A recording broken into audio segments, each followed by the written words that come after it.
దేశంలోనే అతిపెద్ద అంతర్జాతీయ పండ్ల మార్కెట్కు రంగారెడ్డి జిల్లా కోహెడా వేదికైంది. 1091 కోట్ల రూపాయలతో 179 ఎకరాల విస్తీర్ణంలో నిర్మించిన ఈ ప్రాజెక్టు ముఖ్యమంత్రి రేవంత్ రెడ్డి గారి చేతుల మీదుగా శంకుస్థాపన జరిగింది.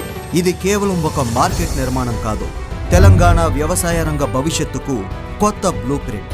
ఒకప్పుడు రైతు పండించిన పంటకు మార్కెట్ వెతుక్కోవాల్సి వచ్చేది, మంచి ధర కోసం ఎదురు చూడవలసి వచ్చేది. ఎగుమతులు అంటే పెద్ద వ్యాపారులకే పరిమితమయ్యేవి.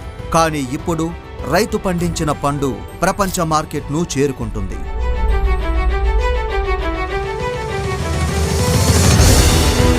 అత్యాధునిక కోల్డ్ స్టోరేజీలు, ఏఐ ఆధారిత సేవలు, data centre, special customs centre, విదేశీ వ్యాపార సంస్థల కోసం స్పెషల్ పెవిలియన్లు, అంతర్జాతీయ ప్రమాణాలతో ప్రాసెసింగ్ యూనిట్లు, హెలీప్యాడ్లతో కూడిన టవర్ ఆఫ్ ఎక్సలెన్స్, ఇలా ప్రపంచ స్థాయి సదుపాయాలన్నీ కోహెడా మార్కెట్ ప్రత్యేకతలు.